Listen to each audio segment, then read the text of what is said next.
Welcome to another brew day. We are going to do a quite interesting kind of French American fruity saison. I don't know really where it sits in terms of categorizing, but it's going to be a fun beer, right? We're going to put some grapefruit, got some peaches to throw in there, got some nice honey from just down the road. We're going to have a good day. Actually, I say day, it's currently 7 p.m. So it's going to be a late one, but why not, right? Let's just brew some beer. Okay guys, so whilst we just wait for the mash water to get where we need it to be, we're going to go ahead and just quickly talk through some of the grains. It's going to be pretty straightforward, I think. We've got five kilograms of just lager malt just below here in the second bag. Then we have 400 grams of pale wheat malts. Then we have 400 Vienna, 400 Munich Type 1, and then we have 200 grams of Munich malt. And then we have some nice grapefruit. We're gonna have some nice peel of that going in, followed by some local Luton, nice place in the UK, Hightown Blossom honey. I tried this a few times and it is a beautiful honey, lots of flavour in there. We're not going to get too much of that coming through on the beer. It should just help to dry up a little bit. And in this bag, somewhere in here, got some really juicy nectarines, which hopefully should help to create a nice, really nice, juicy kind of saison mashup. But yeah, that's it for the ingredients right now. We're getting close. We're going to mash in. I actually mash in generally around 40, just below 50. That generally does away with a lot of kind of any lumps forming. If it gets a little bit too hot and I forget to mash in, then I'll wait till we get to about mash temperature, which will probably be about 64, 68. I think about 68 today probably. But yeah, that's it. We're getting close. Again, we're using the same setup as previous. So we have the Buffalo induction burner with the stainless steel SS Brewtech 15-gallon kettle. We're going to boil in the bag, as you can see. Just a real trusty method for me. Like I said, it's pretty late in the day, and so to be able to just rock up with this little system, it cuts my brew day down on half pretty much. So yeah, it's going to work really nice. Okay, so I made a little mistake, as always. There's always something that goes wrong in my brew day. As you can see, I've got some hops here, setting them all out, getting ready for. I got some that are frozen, so I'm just like defrosting them a little bit and make sure they're good to go. But I made a mistake, as always. I thought I had certain ingredients that I didn't have. So my recipe calls for some coriander seeds just at the end as well, just to give it that kind of peppery, that kind of like spicy taste as well. And also it called for some citra hops. Now I ran out of citra hops, and probably doing some crazy IPA and just dry hopping the heck out of it. So what I had to do, I was swapping around just for Cascade.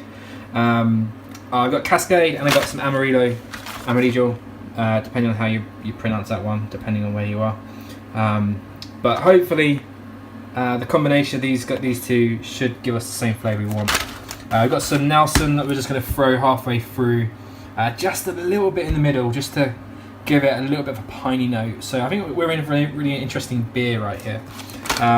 But shout out to one of my buddies from my homebrew club.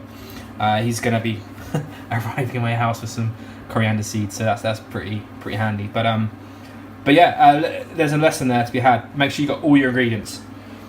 We are pretty much getting there. I think we'll just wait a little bit longer, and then I'll mash in.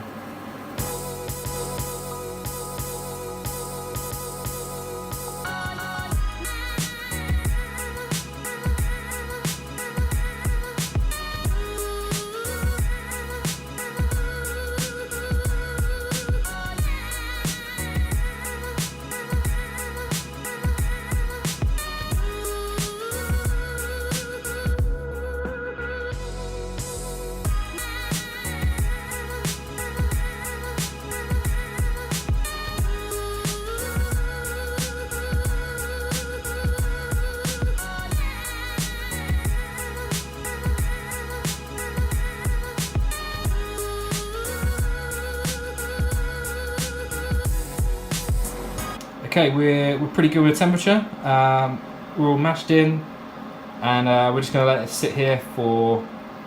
We're going to go for a 90-minute mash today. So we're going to do a 3-stage. So we're going to keep it at 65 for a while, and then we're just going to mash out at the end. We're going to turn it up to about 72, and then at the end we're just going to do it for the last 10 minutes, 10-15 minutes, and we're going to make it put up to 70, about 78. Just get that really kind of nice, good mash out. In the meantime, I'm going to work on these peaches.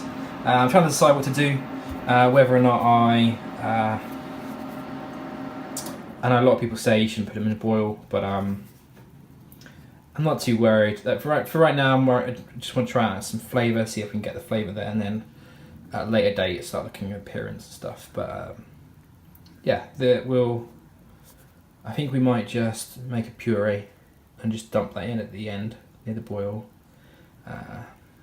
Maybe about the last 8 minutes or so, maybe, just to get some flavour in there, and if need be at a later date in the secondary, I'll throw in some more if we need. We have just removed the bag, so we're just going to let this come up to boil. It's pretty good. Like, working on calculations, I started with 38 litres of water, so just over 10 gallons, to account for all the loss that I need and all that kind of stuff. The boil and trub, we should come in just about 6 gallons, maybe a little bit less actually, but we'll see how that all comes in. But as you see, we're just boiling up. Now, I did a bit of research in the time while I was waiting for the mash to go through, and with regards to these bad boys, the peaches or nectarines or whatever you want to call them, basically found a really bit of interesting research online. I'll put a link in the description and all that kind of stuff. But basically, you've got a few options when it comes to using fresh fruit, and I think I'll do a blog about this sometime, because I think there's a lot of interesting research out there that kind of says stuff. But we are looking. There are a few options that you can do.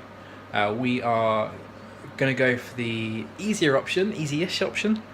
So we're going to made a puree of the nectarines, and then what we're going to do is freeze that over the next few days or so.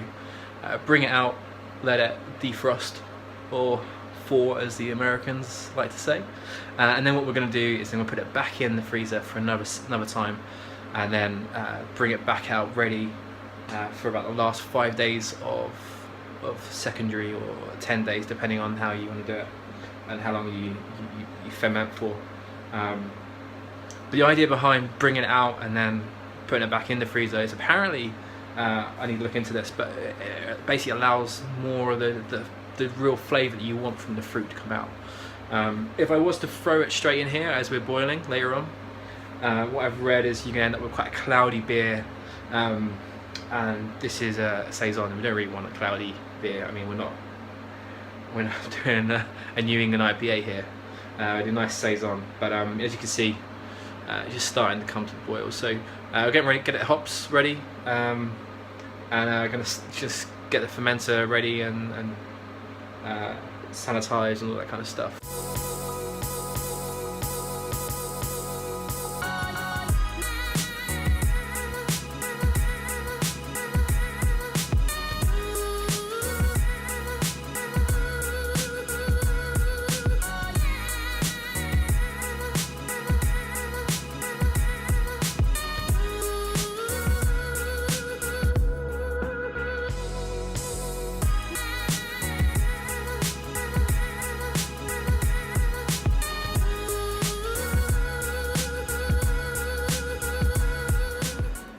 So brewing tip of the day is always crush or blend or whatever you want to do to your coriander seeds. It just releases the flavour. Otherwise, you get that really bland kind of. There's just nothing in it. It's just a waste. You might as well just throw it in a bin. But crush it, put some water in a coffee blender, whatever it is. Just releases some of those flavours. Oh, it's gonna be so good.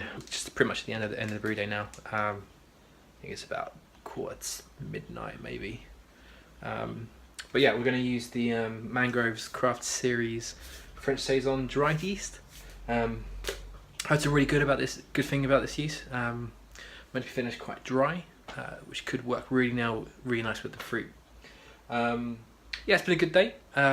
We'll leave it at that, and then hopefully in a few weeks we'll come back and do a bit of a tasting and let you know how it turns out. But we're going to do the fruit probably in about 7 days time, 5 to 7 days time, depending how fermentation goes. If all goes to plan, yeah, should be a good beer. Check out the website. I've got some new blogs up, and yeah, thanks for watching.